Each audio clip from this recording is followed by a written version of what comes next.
تو نماز وہ رسی ہے جو بندے کو خدا سے دور نہیں ہونے دیتی، اور جس کی یہ رسی ٹوٹ جائے وہ اللہ سے اتنا دور چلا جاتا ہے پھر واپسی کی امید نہیں ہوتی۔ آؤ کربلا میں دیکھو یہ صلاۃ کی رسی کس طرح اہل بیت نے اس رسی کو تھاما ہوا ہے۔ یہ مجلس امام حسین وہ رسی ہے جو ہمیں کیا کرتی ہے؟ بیدار کرتی ہے کہ آپ جب مجلس میں آتے ہو تو آپ کی غفلتیں دور ہو جاتی ہیں۔ یہ سننا کہ مولانا ہم نے 10 دن مجلس سنی تو وجود بڑا بیدار ہو گیا، مثلا امام حسین کے قریب ہو گئے، یہ بیداری کی بات نہیں ہے، یہ غفلت کے پردوں کو دور کیا جاتا ہے۔ مجلس امام حسین نماز پروردگار عالم وہ وائپر ہے، جس طرح گاڑی کا شیشہ صاف ہوتا ہے اسی طرح یہ قلب کے وجود کے شیشے پہ جو دھوند پڑی ہوئی ہے یہ مجلس حسین اس کو وائپ کر دیتا ہے، اسے صاف کر دیتا ہے، پھر انسان کو نظر آتا ہے۔ تبھی امیر المومنین نے بڑی پیاری روایت ہے، فرمایا دنیا جب عقل مندوں کو دیکھتی ہے تو یہ دیکھتی ہے کہ جناب نے پیسہ کتنا بنایا، جناب کی دوستیاں کتنی ہیں، جناب کے رشتے کتنے مضبوط ہیں، لیکن امیر فرماتے نہیں، اکیس الناس، یا رسول خدا کی حدیث ہے، اکیس الناس، سب سے عقل مند بندہ وہ ہے جو اکثر ذکر موت کرتا ہے۔ سب سے عقل مند بندہ وہ ہے جو اکثر کیا کرتا ہے؟ ذکر موت کرتا ہے۔ رسول بیٹھے تھے، اصحاب محفل میں آئے اور ایک بندے کی بے تحاشا تعریفیں کرنے لگے کہ رسول اللہ فلاں صاحب بڑے اچھے ہیں، کاروبار بڑا کامیاب ہے، دوستوں کے ساتھ اٹھنا بیٹھنا بڑا اچھا ہے، فلاں اچھا ہے، فلاں اچھا ہے۔ جب اتنی تعریف کی تو رسول نے کہا یہ تو بتاؤ جب وہ آپ کی محفل میں بیٹھتا ہے کیا موت کو یاد کرتا ہے؟ کیا ذکر موت کرتا ہے؟ کہ نہیں یا رسول اللہ۔ کہ پھر اتنا اچھا نہیں ہے۔ اچھے ہونے کا ریزن جو رسول بتاتے ہیں وہ کیا ہے؟ ذکر موت کرنا۔ جو لوگ موت کو یاد کریں وہ کبھی ظلم نہیں کرتے۔ یہ غفلت موت ہے کہ 33,000 لوگ فلسطین میں مارے جاتے ہیں۔ یہ غفلت موت ہے جو انسان لوگوں کے حقوق کو غصب کرتا ہے۔ یہ غفلت موت ہے کہ بھائی بھائی کے حق پہ ڈاکہ مارتا ہے۔ یہ غفلت موت ہے کہ شوہر بیوی کے حقوق کو غصب کرتا ہے۔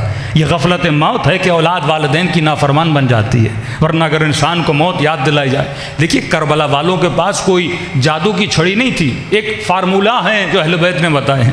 آپ اور میں اگر اس فارمولے پہ عمل کریں گے تو ہم کامیاب رہیں گے۔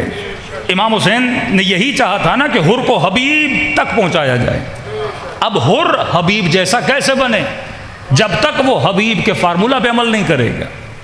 جناب یوسف قرآن میں فارمولہ بتا رہے اللہ رحم ربی، اگر خدا رحم نہ کرتا، پھر بتا رہے ان نفس لامارۃ بالسوء، یہ نفس انسان کو گمراہ کر دیتا ہے۔ یہ فارمولے بتا رہے ہیں، یہی فارمولہ آپ کا بچہ کا عمل کرے، میں عمل کروں تو ہم کامیاب ہو جائیں گے۔ لیکن اسی فارمولے پہ بڑے سے بڑا عالم، بڑے سے بڑا زاہد، بڑے سے بڑا دعوے دار جو میں متقی ہوں، اگر فارمولے عمل نہیں کرے گا تو عابد برسیسا کا واقعہ آپ کے سامنے ہے۔ قارون کون ہے؟ حضرت موسیٰ کا کزن ہے، یعنی نبی خدا کا کزن ہے، لیکن دشمن حضرت موسیٰ بن گیا کیونکہ اس نے فارمولے پہ عمل نہیں کیا۔ رسول خدا کے پاس یا رسول اللہ غریب ہوں غریب ہوں غریب ہوں، نبی نے فرمایا اگر امیر ہو جاؤ تو شاید ہم سے دور ہو جاؤ۔ نہیں یا رسول اللہ میں دور نہیں ہوں گا۔ نبی نے کہا ٹھیک ہے، دعا کی، مال بڑھا، مال بڑھا، نبی کے قرب میں تھا، پھر کہا کہ مال بڑھا ہے تو باہر کوئی فارم ہاؤس بناؤں، تو باہر چلا گیا، بکریاں بڑھی۔ اب جب کہا کہ زکوٰۃ دو تو کہا کہ اتنی محنت سے میں نے کمایا، میں کیوں دوں؟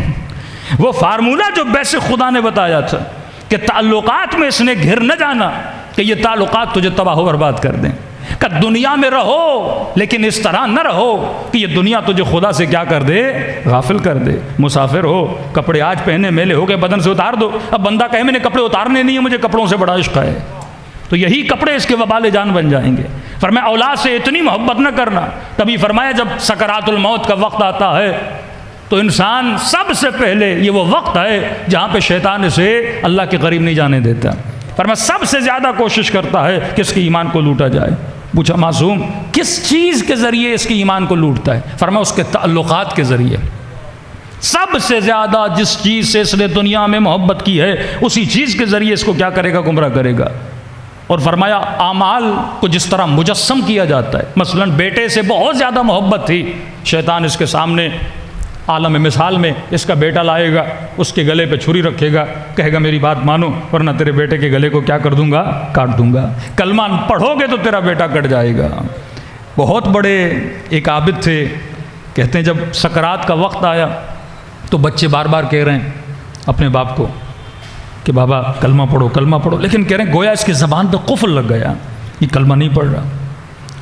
اور جب اس کی حالت بحال ہوئی تو اس سے پوچھا کہ ہم آپ کو اتنا کہہ رہے تھے کلمہ پڑھو کلمہ پڑھو کلمہ پڑھو، آپ کلمہ کیوں نہیں پڑھ رہے تھے؟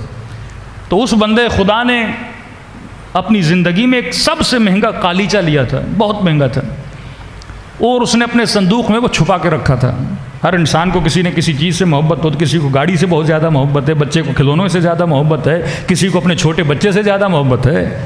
تو اس نے وہ قالیچہ چھپا کے رکھا تھا اور کہا کہ جب تم کہتے تھے کلمہ پڑھو تو میں نے دیکھا کوئی شخص کریہ الوجہ میرے سامنے کھڑا ہے اور کہتا ہے کلمہ پڑھو گے تیرے قالیچے کو آگ لگا دوں گا۔ کہ اب قالیچے سے اتنی محبت تھی لہٰذا میں کلمہ نہیں پڑھ رہا تھا۔ اسی طرح اگر بیٹے سے محبت ہے تو بیٹے کو سامنے لایا جائے گا۔ یہ جتنی محبتیں ہیں یہ انسان کے سامنے آتی ہیں۔ حدیث معصوم ہے، فرمایا جب سکرات کا وقت آتا ہے تمہارے زندگی میں جو محبتیں تھیں، ایموشنز تھے، اس کو اللہ کیا عطا کرتا ہے؟ جسم عطا کرتا ہے۔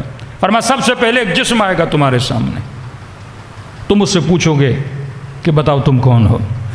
میں مرنے والا ہوں، کہاں تک میرا ساتھ دو گے؟